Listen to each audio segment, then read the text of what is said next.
اللهم صل على سيدنا محمد وعلى آل سيدنا محمد وبارك وسلم۔ نبی کریم صلی اللہ تعالیٰ علیہ وآلہ وسلم کی زندگی کا ہر پہلو جس کو بھی ہم اس زاویے سے دیکھیں، آپ صلی اللہ تعالیٰ علیہ وسلم کا زندگی کا ہر پہلو اچھے اخلاق سے بھرا ہوا ہے۔ سبحان اللہ۔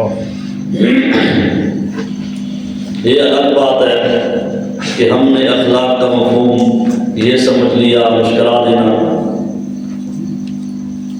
اچھے انداز کے ساتھ گفتگو کر لینا، یہ اخلاق ہم سمجھتے ہیں، جبکہ صوفیاء کی زبان میں اچھے اخلاق حضور صلی اللہ علیہ وآلہ وسلم کے یہ بھی ہیں کہ سب سے پہلے جو لوگوں کے حقوق ہیں ان کو ادا کرنا، یہ بھی حضور صلی اللہ علیہ وسلم کے اعلیٰ کردار، اعلیٰ اخلاق کی مثال ہے۔ سبحان اللہ، سبحان اللہ، سبحان اللہ۔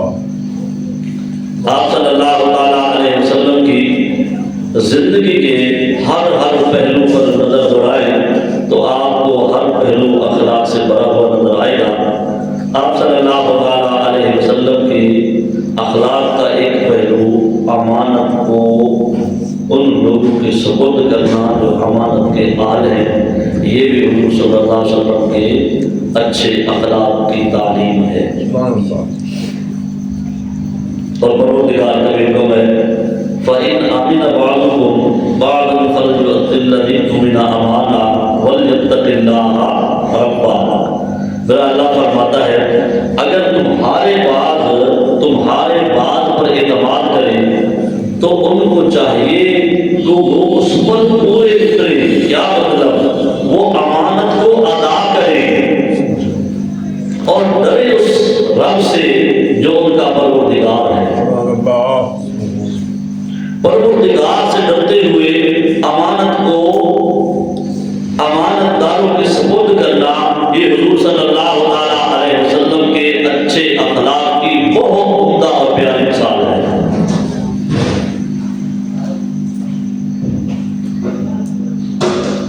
اس لیے حضور صلی اللہ علیہ وسلم نے ارشاد فرمایا لا ایمان لمن لا امانت له۔ اس بندے کا ایمان ہی نہیں ہے جس میں امانت نہیں ہے۔ ہم سمجھتے ہیں کسی بندے نے کسی سے پیسے لیے، اس نے اگر ٹائم پہ لیے نہیں لیے تو یہ امانت کے اندر خیال کرنے والا ہے، باقی زندگی کے پہلو میں ہماری کوئی نظر نہیں ہے۔ میرا اللہ فرما رہا ہے بعض تمہارے بعض پر اعتماد کرے تو جس پر اعتماد کیا گیا ہے اس کو چاہیے کہ وہ جس نے اعتماد کیا ہے اس کے اعتماد پر پورے اترے، یعنی امانت کو امانت داروں کے سپرد کرے۔ یہ کیا ہے؟ اچھے اخلاق ہیں۔ اور حضور صلی اللہ علیہ وآلہ وسلم کی ذات وہ عملی قرآن ہے، ایک ظاہری قرآن ہے جو الفاظ کتاب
اس کے اعتماد پر پورا اترنا، ان کی امانتوں کو ان کے سپرد کرنا، کس لیے؟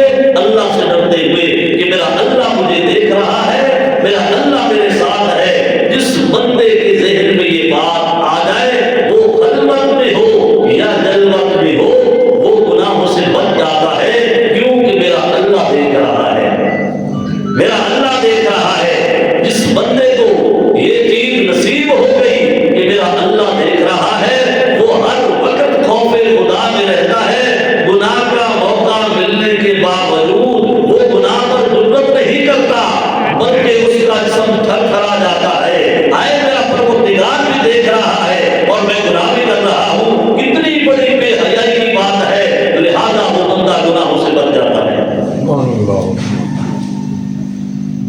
حضور صلی اللہ علیہ وآلہ وسلم نے ارشاد فرمایا، یتبع المؤمن علی کل شیء، مومن ہر چیز کی اتباع کر سکتا ہے، یعنی ہر کام کر سکتا ہے، الا الخیانۃ والکذب، فرمایا کہ مومن خیانت نہیں کر سکتا، یہ خیانت کرنا یہ اخلاق کے منافی ہے، یہ حضور کا اخلاق نہیں ہے، لہذا امانت کے اندر خیانت نہ کی جائے، یہ اچھے اخلاق ہیں۔ اور میرے محبوب صلی اللہ علیہ وسلم نے ارشاد فرمایا کہ ایک بندے کے پاس امانت ہے، اس کو پتہ ہے، طاقتور اتنا ہے، پاورفل اتنا ہے کہ اگر امانت نہ ادا کرے کوئی کسی کا کچھ بگاڑ نہیں سکتا اس بندے کا، لیکن اللہ سے ڈرتے ہوئے اگر وہ ادا کر دیتا ہے تو فرمایا کل میرا پروردگار اس بندے کی حور عینہ کے ساتھ شادی فرما دے گی۔ سبحان اللہ۔ اور حور عینہ کیا ہے؟ فرمایا کہ 70 حوریں جو ہے وہ اس کی خدمت میں لگی ہوئی ہے۔ مطلب کی بات آئی ہے تو سب نے اونچی آواز میں سبحان اللہ۔ سب نعمتیں میرے اللہ کی ہیں، صرف یہی ایک نہیں ہے، وہاں جب ہم جائیں گے جنت کے اندر تو یہاں رب چاہی گزارنے تو وہاں من چاہی ملے گی۔ جس بندے نے یہاں رب چاہی نہیں بلکہ من چاہی گزار لی، اس کو وہاں رب چاہی برداشت کرنی پڑے گی۔ جو رب کی مان کے چلے گا، میرا پروردگار برا کیا ہے، یہ برے کیا ہے، میرا پروردگار اس کو خدائی عطا فرمائے گا چھوٹی سی، جسے چاہے گا، جس طرح چاہے گا، جو چاہے گا، دل کر رہا ہے یہ سامنے والا پرندہ یہ تیار ہو کے میرے پاس آ جائے، یہ سامنے والا جانور میرے پاس تیار ہو کے آ جائے، ایسے دل میں خواہش پیدا ہوگی، یہ سب میرے اللہ کا خاصہ ہے، میرا اللہ فرماتا ہے کون ہو جا، تو وہ کام ہو جاتا ہے۔ بالکل اسی طرح کل قیامت کے جنت کے اندر میرا پروردگار اس جنتی کو ایسی شاہی عطا فرمائے گا، جس چیز کی طرف آنکھ اٹھا کے دیکھے گا خواہش پیدا ہوگی کہ یہ مجھے مل جائے، اسی وقت اگلے لمحے میں اس کے سامنے آ پڑی ہوگی۔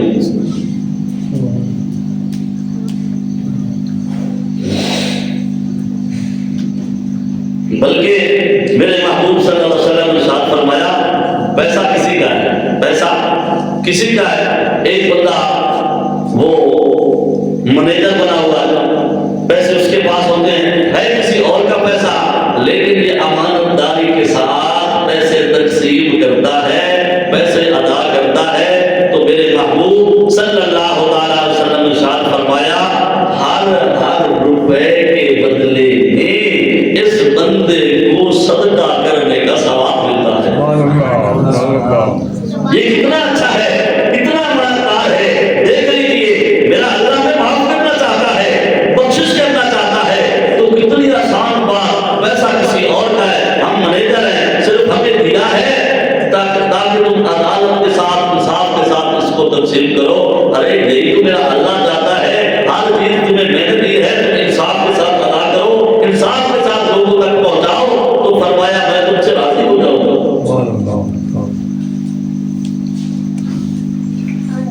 یہ امانت کے اندر خیانت کرنا میرے اللہ کو ناپسند ہے، اس لیے فرمایا ان اللہ لا يحب الخائنین، ان اللہ لا يحب الخائنین۔ خیانت کرنے والوں کو پسند نہیں کرتا۔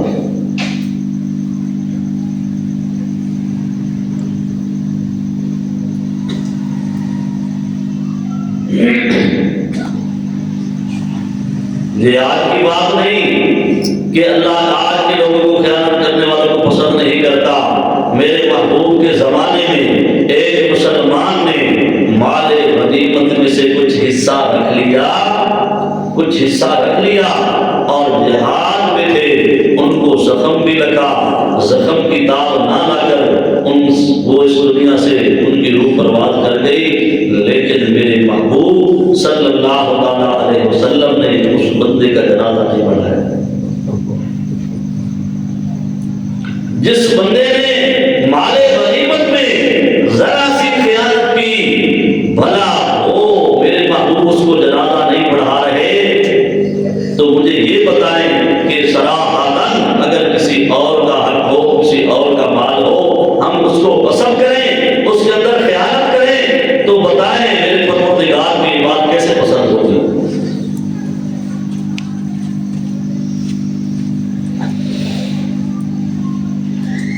میرے محبوب صلی اللہ علیہ وسلم کی زندگی کو دیکھیں تو آپ صلی اللہ علیہ وآلہ وسلم نے زندگی کے 40 سال ایسے گزارے جو نبوت سے پہلے ایسا ایک مومن کو ہونا چاہیے۔ آپ صلی اللہ علیہ وآلہ وسلم نے جب نبوت سے اللہ نے سرفراز فرمایا تو آپ نے قریش مکہ کو جمع فرمایا، اور جمع فرما کے میرے محبوب نے کو مال تقسیم نہیں فرمایا، ان کو یقین دہانی کیسے کرائی؟ میرے محبوب نے فرمایا مجھے یہ بتاؤ، میں نے تمہارے اندر 40 سال زندگی گزاری ہے، تم میری زندگی کو کیسا پاتے ہو؟ اپنے کردار کو پیش کیا تو انہوں نے لگ زبان ہو کر کہا اللہ کے نبی، ہم آپ کو سچا اور امانت دار تسلیم کرتے ہیں، ہم آپ کو صادق اور امین مانتے ہیں۔ یہ غیروں کا حال یہ ہے، غیروں کا حال یہ ہے، دل میں تو جہاد کرتے ہیں اور رات کے وقت اور امانت دار ایسا کوئی نہیں ملتا، اعلیٰ ایسا کردار والا کوئی نہیں ملتا، اعلیٰ صفات والا کوئی نہیں ملتا۔ رات کے وقت وہ اپنا سارا کچھ، اپنا مال، اپنا پیسہ، اپنے ہتھیار تک میرے محبوب کے پاس امانت رکھ کے جاتے ہیں۔ کوئی ہے ایسی مثال کہ دنیا کوئی انسان پیش کر سکے حضور صلی اللہ علیہ وسلم کے علاوہ کوئی ایسا بندہ ہو جو مقابلے میں جہاد بھی کرے اور رات میں اس کے پاس جا کے امانت رکھی جائے؟ دنیا اس کی مثال پیش کرنے سے قاصر ہے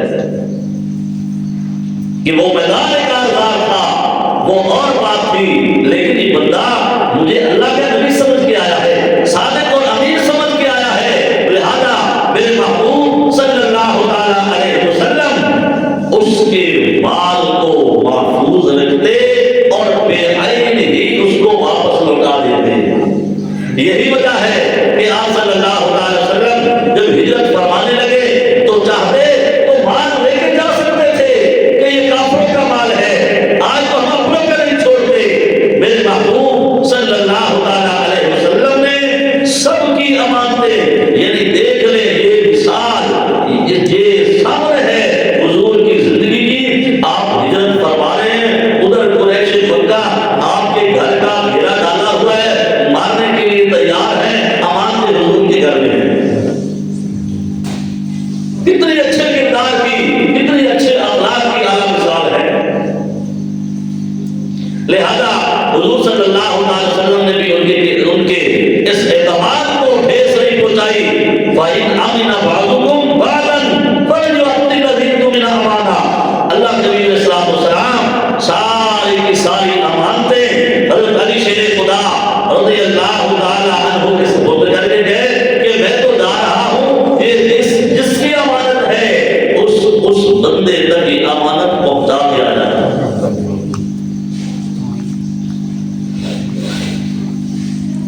یہ حضور صلی اللہ علیہ وسلم کا اعلیٰ کردار اور اچھا اخلاق ہے کہ آپ صلی اللہ علیہ وسلم پر غیر مسلم کافر کتنے مطمئن تھے۔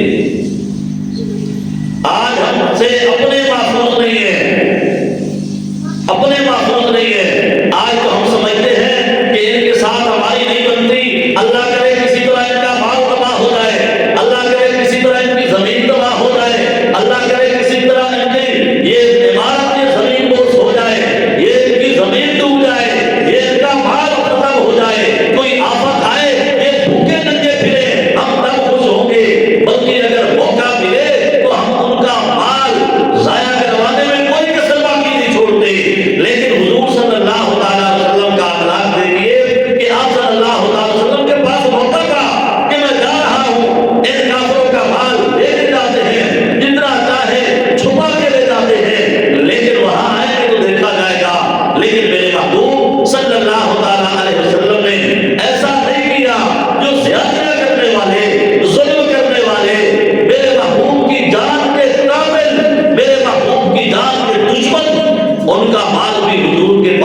صلی اللہ علیہ وسلم نے پھر یہی اوصاف اپنے صحابہ کے اندر منتقل فرمائے، اپنے شاگردوں کے اندر منتقل فرمائے۔ یہی وجہ ہے کہ آپ صلی اللہ علیہ وسلم کے یاروں کے القاب آپ نے خود عطا فرمائے۔ آپ نے دیکھا کہ میرے محبوب میرے یاروں کے اندر صداقت پائی جاتی ہے، میرے یاروں میں عدالت پائی جاتی ہے، میرے یاروں میں سخاوت پائی جاتی ہے، میرے یاروں میں بہادری پائی جاتی ہے۔ جاتے جاتے میرے محبوب ان کو القاب خود عطا فرماتے گئے، تاکہ جب میرے محبوب صلی اللہ علیہ وسلم نے فرما دیا کہ صدیق سچا ہے، میرے اللہ نے کہلا دیا کہ صدیق سچا ہے، قیامت تک آنے والے کوئی اگر کتا ان کی زبان کھلے گی صدیق اکبر کے خلاف تو پتہ چل جائے گا میرے محبوب سچے ہیں، یہ ویسے بھوکرا ہے۔ سبحان اللہ۔ قیامت تک کے لیے یہ زبان بند کر کے گئے۔ کہتے ہیں کسی نے کہا کہ کتوں کے بھونکنے سے فقیر کا کم نہیں ہوتا، تو میں کہتا ہوں کہ اگر صحابہ کے خلاف کوئی زبان کھولتا ہے تو اس زبان کھولنے سے صحابہ کی عزت عظمت میں کوئی فرق نہیں آتا۔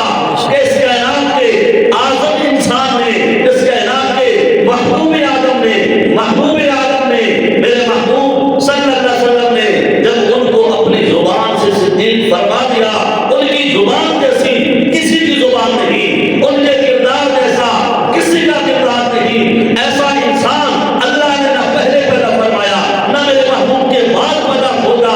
میرے محبوب نے جو فرما دیا وہ حق ہے، وہ سچ ہے، وہ پکی بات ہے، وہ پکی بات ہے، وہ ایسی بات ہے اس کو رد نہیں کیا جا سکتا۔ اگر کوئی کہے سورج مشرق سے نکل آیا یہ تو مانا جا سکتا ہے، مغرب سے نکل آیا یہ بات تو مانی جا سکتی ہے، لیکن کوئی کہے میرے محبوب کی فلاں بات جھوٹی ہے، نعوذ باللہ من ذالک، یہ نہیں مانا جا سکتا۔ میرے محبوب صلی اللہ علیہ وسلم کی زبان سے نکلی ہوئی ہر بات سچی ہے۔ میرے محبوب نے فرما دیا کہ عمر عدالت کرنے والے ہیں تو یاد رکھے میرے محبوب نے لقب عطا فرمایا، فاروق حق اور باطل کے درمیان میں فرق کرنے والے کو عمر کہتے ہیں۔ لہذا عمر فاروق رضی اللہ تعالی عنہ کی زندگی پر کوئی انگلی اٹھائے گا پتہ چلے گا کہ یہ عمر فاروق پہ انگلی نہیں اٹھا رہا، یہ محبوب کے ادا پہ، یہ محبوب کے کردار پہ، یہ محبوب کی زبان کے پر اور محبوب کے طور پر انگلی اٹھا رہا ہے۔ اور جو بندہ محبوب صلی اللہ علیہ وسلم کے کسی قول پر، کسی فعل پر، زندگی پر انگلی اٹھائے وہ سمجھ لے کہ وہ بندہ ایمان سے فارغ ہے۔ اس بندے کا ایمان نہیں ہے جو میرے محبوب کے کیے ہوئے پر، جن کو میرے محبوب نے کہا یہ میرے ہیں، جن کو میرے محبوب نے کہا یہ اپنے ہیں، وہ کہیں یہ پرائے ہیں تو سمجھ لیں پرایا کہنے والے یہ خود پرائے ہیں۔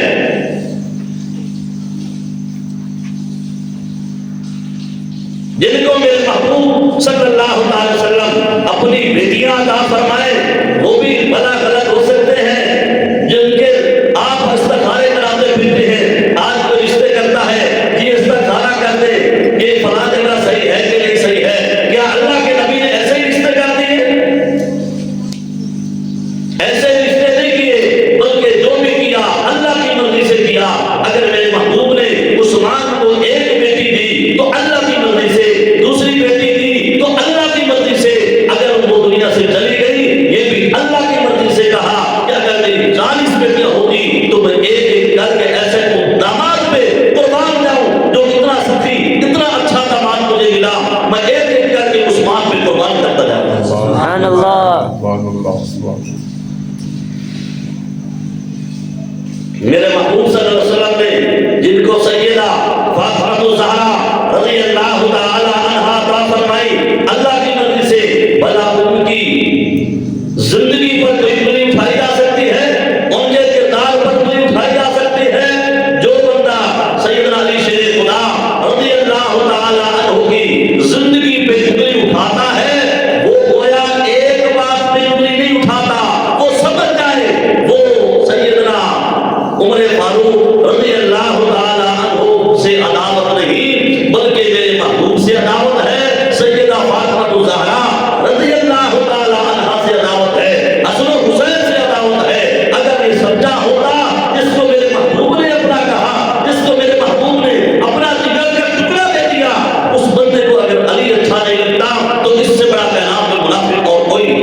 سبحان اللہ سبحان اللہ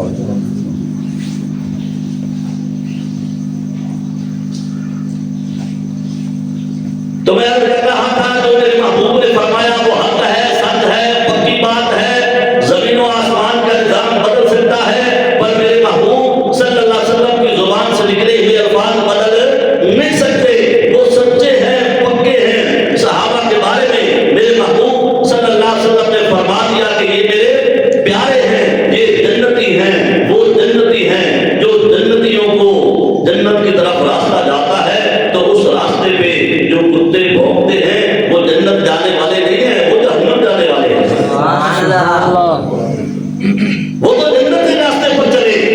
میرے محبوب نے فرما دیا کہ یہ سچے ہیں، یہ پکے ہیں، یہ عادل ہیں، یہ صدیق ہیں، یہ فاروق ہیں، یہ غنی ہے، یہ بہادر ہے۔ میرے محبوب نے ان کو اپنا کہہ دیا تو اپنے ہیں۔ تو یاد رکھے جو جدا کرنے کی کوشش کرے سمجھ لے کہ وہ خود ساتھ ملنے والا نہیں ہے، وہ خود جدا ہے۔ اس کا جہان کوئی اور ہے، میرے محبوب اور صحابہ کا جہان اور ہے۔ میرے محبوب کی زندگی پہ شک نہیں کیا جا سکتا۔ میرے محبوب کو اعلیٰ جنت ملے گی، تو جو نبی علیہ السلام کے ساتھ رہنے والے وہ بھی اعلیٰ جنت میں جائیں گے۔ لہذا وہ جنتی جو محبوب کے یاروں کو کہے جہنمی، وہ جنتی خود نہیں، گویا کہ اپنا گند خود گل رہا ہے۔ وہ جہنمی ہونے کی وجہ سے جو گند جو اس کے اندر سے نکل رہا ہے وہ اس کے عمل کا ثبوت ہے، وہ اس کے ایمان کا ثبوت ہے کہ اس کے اندر ایمان نہیں، یہ گند بھرا ہوا ہے، کھوکھلا ہے اندر سے۔ تو میں عرض کر رہا تھا حضور صلی اللہ علیہ وسلم کی پوری زندگی کیا ہے؟ اچھے اخلاق سے بھری ہوئی ہے، امانت سے بھری ہوئی ہے، اور میرے محبوب نے جس کو جو لطف عطا فرمایا گویا کہ یہ اللہ کی امانت تھی، میرے محبوب نے اس امانت کو آگے پہنچا دیا۔ میرے محبوب نے ابو بکر کو صدیق فرمایا، یہ میرے محبوب نے امانت پہنچائی۔ میرے محبوب نے عمر کو فاروق کہا، اللہ کی امانت پہنچائی۔ میرے محبوب نے عثمان غنی کو ذی النورین کہا، یہ اللہ کی امانت پہنچائی۔ یہ علی کو، حضرت علی شیر خدا رضی اللہ تعالی عنہ کو آپ نے شیر کہا، اسد اللہ کہا، تو سمجھ گئے کہ میرے اللہ کی امانت پہنچائی ہے، کہ یہ اللہ کا شیر ہے۔ جو اللہ کا شیر ہے کتے اس پر بھونکتے بھی رہے، یہ شیر تمام دنیا کے کتوں پر بھالے بھاگ رہے ہیں۔ سبحان اللہ تو میرے محبوب نے امانت پہنچانے کا حق ادا کر دیا، پہنچا دیا۔ اللہ کے نبی علیہ الصلوۃ والسلام کیا تھے؟ امانت دار۔ کیا تھے؟ امانت دار۔ تو میرا مطلب یہ ہے کہ اس زمانے کے جو قریش مکہ تھے، جو اسلام کو نہیں مانتے تھے، یعنی جو غیر مسلم تھے، اگر وہ بھی میرے محبوب کے کردار پر انگلی نہ اٹھا سکے تو پتہ یہ چلتا ہے جو آج میرے محبوب کے کردار پر یا میرے محبوب کے یاروں پر انگلی اٹھائے وہ ان کافروں سے بھی بدتر ہے۔ کہ وہ بھی کہہ رہے تھے صادق اور امین ہے، میرے محبوب نے اپنی زندگی کو پیش کیا، وہ بھی کہہ رہے سچے ہیں، جو کہے وہ سچ ہے۔ دشمنی اپنی جگہ پر، لیکن سچا اور امین کہتے تھے۔ لیکن آج کیسے انسان ہے کہ میرے محبوب نے جو فرمایا اس کو نہیں مانتے، اپنی مرضی کا دین بنایا ہوا ہے، جس کو چاہے مسلمان بنائے، جس کو چاہے کافر بنائے۔ جس کو میرے محبوب نے جنتی فرما دیا، مسلمان فرما دیا، محبوب کی ذات پر یقین نہیں، محبوب کی بات پر یقین نہیں، اور پھر بھی ہم کہیں گے مسلمان ہیں۔ ظاہری طور پر تو انسان ہو سکتا ہے انسانی شکل میں، لیکن میرا اللہ فرماتا ہے بعض جنات بھی کیا ہوتے ہیں، شیاطین بھی کیا ہوتے ہیں، انسانوں میں سے ہوتے ہیں۔ تو سمجھ لینا چاہیے کہ وہ ظاہری شکل تو انسانوں جیسی ہے، لیکن حقیقت کے اندر وہ انسان نہیں ہے۔ وہ میرا اللہ فرماتا ہے جو کردار سے گر جائے، میرا اللہ فرماتا ہے اولئک کالانعام، یہ جانور ہے، بل ہم اضل، بلکہ یہ ان سے بھی بدتر ہیں، جانوروں سے بھی بدتر ہیں۔ تو اسی طرح سمجھ لے ظاہری طور پر تو وہ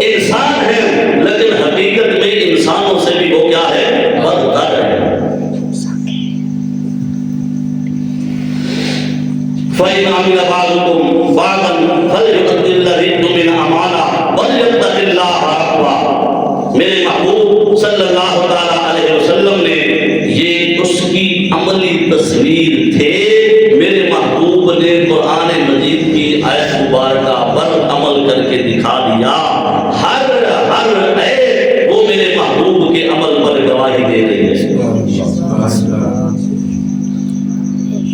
ادھر آیت دیکھنا چاہیں، ادھر عمل دیکھنا چاہیں، آجا میرے محبوب کی زندگی میں پایا جائے گا۔ آیت دیکھنا چاہیں، ادھر میرے محبوب کے صحابہ کی زندگی دیکھیں، جو میرے محبوب کے شایان شان نہیں تھا، اللہ نے اس صحابہ سے عمل کروا کے یہ بتا دیا عمل یوں پورا ہوتا ہے۔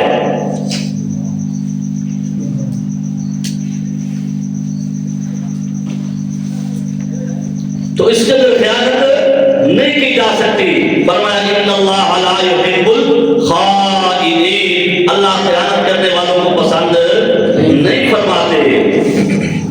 ان کا اتنا اعلیٰ کردار، اعلیٰ معیار، آپ حیران ہو جائیں گے کہ سیدنا فاروق اعظم رضی اللہ تعالی عنہ کا زمانہ ہے۔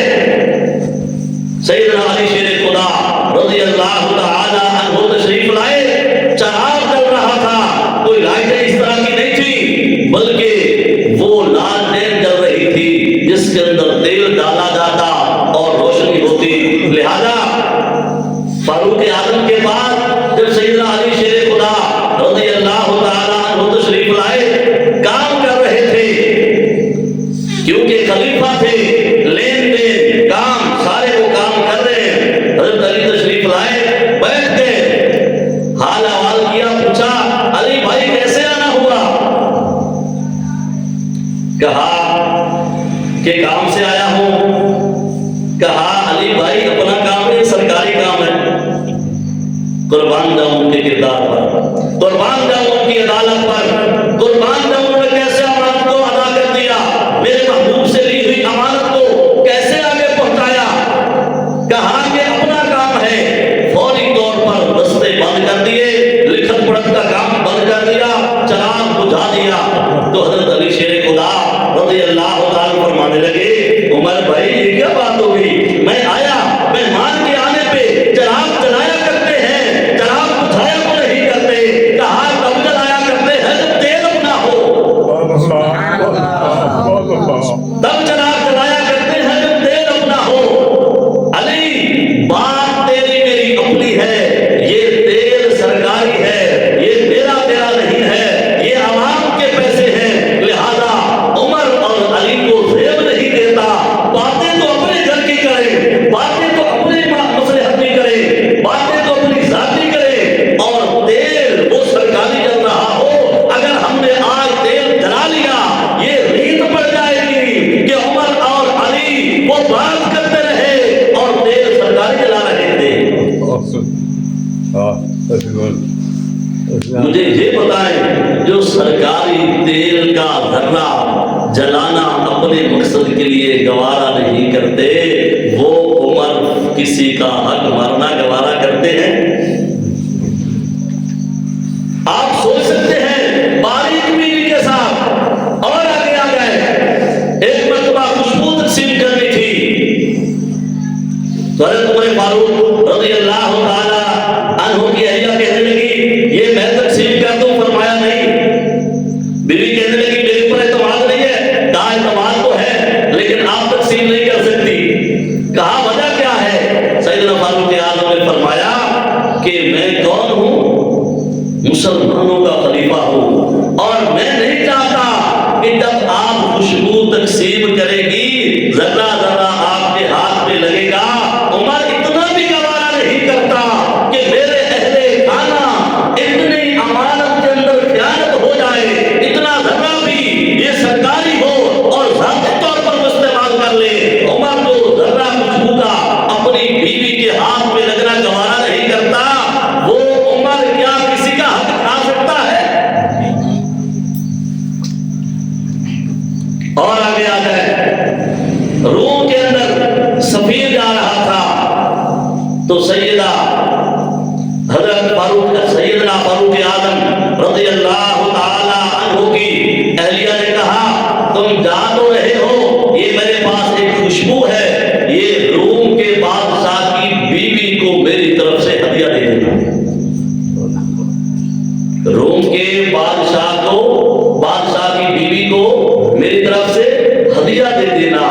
تو اس سے ایک بات یہاں بھی مسئلہ نکال لیتے ہیں، اس سے یہ بھی سمجھ آتی ہے کہ کوئی بھلے غیر مسلم ہے، کون ہے؟ غیر مسلم، تو مسلمان اس کو ہدیہ دے سکتا ہے، کیونکہ میرے محبوب نے فرمایا تہادو تہابو، ہدیہ دیا کرو، ہدیے سے دلوں کے اندر محبت آ جاتی ہے۔ تو فاروق اعظم رضی اللہ تعالی عنہ کی بیوی نے خوشبو دی، خوشبو گھر سے دی، فاروق اعظم نے آگے سفیر کو دی۔ مجھے یہ بتائیں ناجائز کام فاروق اعظم کر سکتے ہیں؟ اگر یہ ناجائز ہوتا تو فاروق اعظم کبھی یہ خوشبو اپنی بیوی کی طرف سے دیا ہوا ہدیہ سفیر کے ہاتھ میں نہ دیتے۔ اور اگلی بات بڑی عجیب ہے، جب یہ خوشبو وہاں پہنچائی گئی، خوشبو بہت اچھی تھی، جب سفیر واپس آیا اپنے کام سے تو فاروق اعظم رضی اللہ تعالی عنہ نے پوچھا آپ کا سفر کیسا رہا؟ جن معاملات کے لیے گئے تھے وہ تو معاملات ہو گئے، کہا یہ میرے پاس کچھ درہم ہیں، کچھ مال بلکہ ہیرے ہیں، ایک شیشی وہ ہیروں سے بھری ہوئی ہے، تو کہا کہ یہ آپ کی بیوی نے ان کو ہدیہ دیا تھا، تو بادشاہ کی بیوی نے یہ شیشی ہیروں سے بھر کے آپ کی بیوی کو یہ بھیجی ہے۔ تو فاروق اعظم رضی اللہ تعالی عنہ نے وہ شیشی جو ہیروں سے بھری ہوئی تھی وہ رکھ لی، بیوی کو نہیں دی۔ بیوی نے کہا ہدیہ میرا تھا، میرا ہدیہ آگے گیا اور اس کے بدلے میں مجھے ہدیہ ملا ہے، آپ کیوں روک رہے ہیں؟ آپ نے فرمایا مجھے یہ بتاؤ سفیر کا عہدہ تھا، سفیر سرکاری تھا، لہذا سرکاری دورے پہ گیا تھا، یہ سرکاری معاملہ تھا، یہ تیری ایک چیز لے کے گیا تھا، یہ تجھے نہیں مل سکتا، اگر تو نے یہ لینا ہے تو صرف اتنا ملے گا۔ پوچھا آپ کی خوشبو کتنے کی تھی؟ کہا میری خوشبو اتنے درہم کی تھی، اتنے درہم دے دیے، اور وہ سارے کے سارے ہیرے جو تھے وہ شیشی بھری ہوئی وہ بیت المال کے اندر جمع فرما دی۔ جو فاروق اعظم ہیروں کی شیشی باہر سے ہدیہ تحفہ آیا، ان کی بیوی کے لیے خاص آیا، لے نہیں سکتی تھی، لیکن ہمیشہ کے لیے یہ بتا دیا کہ فاروق اعظم تو ذرہ برابر بھی اپنا اور اپنے اہل خانہ کے ہاتھ امانت کے اندر خیانت کرنے کے اندر وہ ملوث نہیں ہونے دیتے۔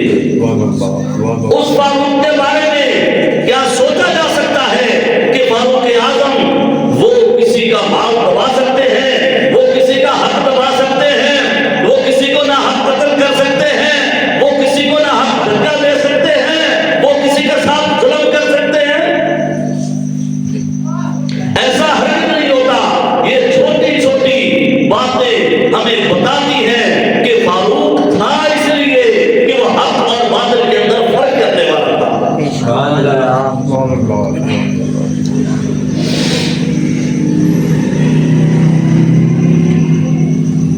فاروق اعظم رضی اللہ تعالی عنہ، ان کو لقب کس نے دیا تھا؟ میرے محبوب نے۔ تو گویا کہ میرے محبوب کو جو امانت اوپر سے ملی تھی، میرے محبوب نے وہ امانت فاروق تک پہنچائی، اور فاروق نے بھی امانت رکھی نہیں ہے، وہ جو امانت کا جذبہ تھا اس کو پورا پورا ادا کر دیا، اس لیے ان کو فاروق اعظم کہتے ہیں۔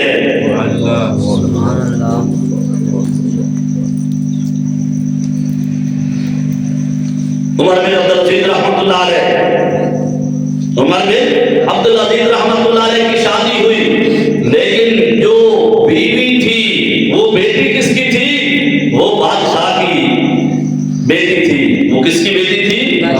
بادشاہ کی۔ تو ان کو بڑا سارا وہاں سے مال ملا، سونے چاندی کے زیورات، وہ تو یوں سمجھ لے پورا برتن بھر جائے، اتنا بڑا سونا زیور سب کچھ ملے۔ پہلی رات، کون سی رات؟ پہلی رات بیوی سے کہا میری بات سن لے، تیرے باپ نے کوئی کمائی نہیں کی، تیرا باپ کوئی دہاڑی نہیں کرتا رہا، مزدوری نہیں کرتا رہا، یہ جتنا مال بنایا ہے یہ کہاں سے بنایا ہے؟ سرکار سے۔ یہ پیسہ سرکاری ہے، یہ عوام کا پیسہ ہے۔ اگر آپ نے سونے کو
فقر کی زندگی گزاری، حتیٰ کہ مسلمانوں کے امیر ہونے کے باوجود گھر کی تعمیر ہو رہی ہے، سرکاری پیسہ جو تنخواہ ملتی تھی وہ گھر کا گزارا بڑی مشکل ہوتا تھا، لہذا گھر بنانا تھا، مزدور کے لیے پیسے نہیں تھے، مستری کے ساتھ خود مزدوری کر رہے تھے۔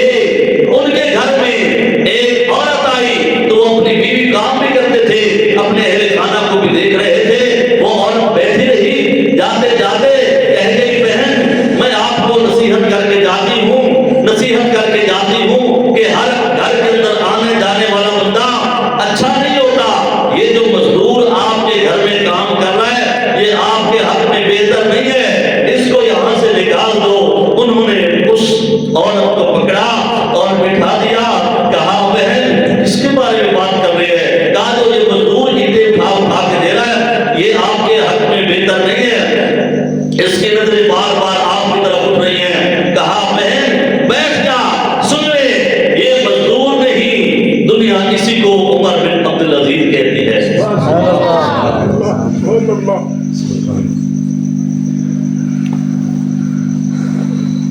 آخری وقت ہے، بندہ آ گیا، کہنے لگا آپ نے ساری زندگی یوں ہی فقر میں گزار دی، مال سال کچھ جمع نہیں کیا، اولاد کو بھوکا مارو گے، تم مر رہے ہو، تمہاری اولاد کیا کرے گی؟ تو انہوں نے فرمایا میں نے مال تو جمع نہیں کیا لیکن ان کو میں نے تقویٰ اور پرہیزگاری سکھا دی ہے، اس تقویٰ کی بنیاد پر میرا اللہ ان کو مالا مال فرما دے گا۔ عمر بن عبدالعزیز رحمت اللہ علیہ کے 11 بیٹے تھے، جب باپ فوت ہو گیا، فقر کی زندگی تھی، کوئی پوچھنے والا نہیں تھا، عام لوگوں کی طرح گھر، عام لوگوں کی طرح مال پیسہ بھی کوئی نہیں، فقیری والی زندگی ہے، لیکن ہوا کیا، عمر بن عبدالعزیز رحمت اللہ علیہ کا انصاف مشہور تھا، عدل منصور وہ مشہور تھا، امانت کے اندر خیانت نہیں کرتے تھے، بلکہ امانت کو پورا ساری زندگی یوں ہی پہنچاتے رہے، لوگ بڑے مطمئن تھے، تو ان کی زندگی کے بعد سوچا کوئی ایسا پھر انسان ملنا چاہیے، ڈھونڈنے لگے، ڈھونڈنے سے بھی پھر ایسا کوئی ستارہ نہ ملا، جب کوئی نہ ملا تو سوچا کہ ان کے بیٹوں کے اندر یہ صفات پائی جاتی ہوگی، لہذا ان کے ایک بیٹے کو ایک علاقے کا ایک صوبے کا گورنر بنایا، تو اس نے بھی باپ کی تربیت کا حق ادا کر دیا، امانت کے اندر خیانت نہیں کی، تقویٰ اور پرہیزگاری والی زندگی، لہذا جب انہوں نے دیکھا کہ اس صوبے میں اتنا، اس صوبے کا امیر، اس صوبے کا گورنر اتنا ایماندار ہے، ایسا عطیہ صوبے بھی ہونا چاہیے، وہ تلاش کرنے لگے اور کوئی نہ ملا، عمر بن عبدالعزیز کے دوسرے بیٹے کو گورنر بنا دیا، پھر ڈھونڈا کوئی اور امانتدار ملنا چاہیے، پھر تیسرے بیٹے کو تیسرے صوبے کا گورنر بنا دیا، حتیٰ کہ ایک وقت آیا 11 صوبوں کے ان کے 11 بیٹے گورنر تھے۔ وَمَن يَتَّقِ اللَّهَ يَجْعَل لَّهُ مَخْرَجًا وَمَن يَتَّقِ اللَّهَ يَجْعَل لَّهُ مَخْرَجًا وَيَرْزُقْهُ مِنْ حَيْثُ لَا يَحْتَسِبُ۔ فرمایا جو بندہ تقویٰ کی زندگی گزارے گا اللہ ان کے لیے راستے نکال دے گا، وَيَرْزُقْهُ مِنْ حَيْثُ لَا يَحْتَسِبُ، اللہ ایسی جگہ سے رزق عطا فرمائے گا جہاں سے اس کو وہم و گمان بھی نہیں ہوگا، ہم رزق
بولے شاہ رحمت اللہ شاہ فرماتے ہیں رات جاگے تے شہد سدا میں تے رات جاگے کتے تے کتے رات جاگے تے شہد سدا میں تے رات جاگے کتے تے کتے رکھا سکھا ٹکڑا کھا کے دن دار کھا وچ ستے تے کتے در مالک دا مول نہ چھوڑن باویں مارے سو سو جتے تے کتے اٹھ بلیا تو یار منا لے نہ تباہی لے کتے تے کتے کتے میں بھی حیا ہے، کتے میں بھی اتنی شناخت ہے۔ ایک اللہ والے نے کتے کے ترجمانے کی کہ کتا تو ٹانگ اٹھا کے پیشاب کیوں کرتا ہے؟ باقی تو تیرے اندر بڑی اچھی سی بات ہے، لیکن تو ٹانگ اٹھا کے کیوں پیشاب کرتا ہے؟ تو ساری رات کیوں بھونکتا رہتا ہے؟ فقیر کو دیکھ کے کیوں بھونکتا ہے؟ تو کتے نے زبان حال سے جواب دیا میں اس لیے ٹانگ اٹھا کے پیشاب کرتا ہوں، میں اپنے اس پیشاب سے اللہ کی اس دھرتی کو گندا نہیں کرنا چاہتا، میں دیوار پہ پیشاب کر لیتا ہوں تاکہ جو اللہ کا بندہ سجدہ کرنے والا ہو اس کو زمین پاک مل جائے، کسی نے سجدہ کیا ہو میں زمین کو ناپاک نہ کر دوں، لہذا وہ بھی دیوار پہ پیشاب کرتا ہے، نیچے وہ بھی پیشاب نہیں کرتا، وہ اللہ کا تو حیا کرتا ہے، اللہ کو جو سجدہ کرتے ہیں وہ ان کا بھی حیا کرتا ہے۔ پھر کہا کہ ساری رات تو بھونکتا رہتا ہے، یہ سمجھ نہیں آتی، کہا میں اس لیے بھونکتا رہتا ہوں کہ ساری رات میرا پروردگار اعلان کرتا ہے حل من سائل، ہے کوئی مانگنے والا، ہے کوئی مانگنے والا، اللہ کا دروازہ کھلا رہتا ہے۔ ایک اللہ والے یہ کہہ رہے تھے کہ اللہ کا دروازہ کھل جاتا ہے رات کو، رات کے آخری پہر میں وہاں سے مانگ لیا کرو۔ تو ایک اللہ کی نیک بندی وہ سن رہی تھی، کہا حسن بصری عجیب بات کرتا ہے، اللہ کا بڑا دروازہ بند بھی ہوتا ہے؟ کہا تھی تو وہ عورت لیکن وہ مجھ سے بھی زیادہ معرفت رکھتی تھی۔ تو اس اللہ والے نے کتے سے پوچھا کہ تو فقیر کو دیکھ کے کیوں بھونکتا ہے؟ کہا کہ میں اس لیے بھونکتا ہوں جو اللہ سے مانگنا چاہیے تو وہ لوگوں سے مانگ رہا ہے، اس لیے بھونکتا ہوں۔ تو مخلوق سے کیوں مانگتا ہے؟ مخلوق سے کیوں مانگتا ہے؟ تو اس اللہ سے مانگ جو سب کو عطا فرمانے والا ہے۔ سبحان اللہ اللہ سے دعا ہے جو کچھ کہا سنا میرا اللہ ہمیں ان باتوں پر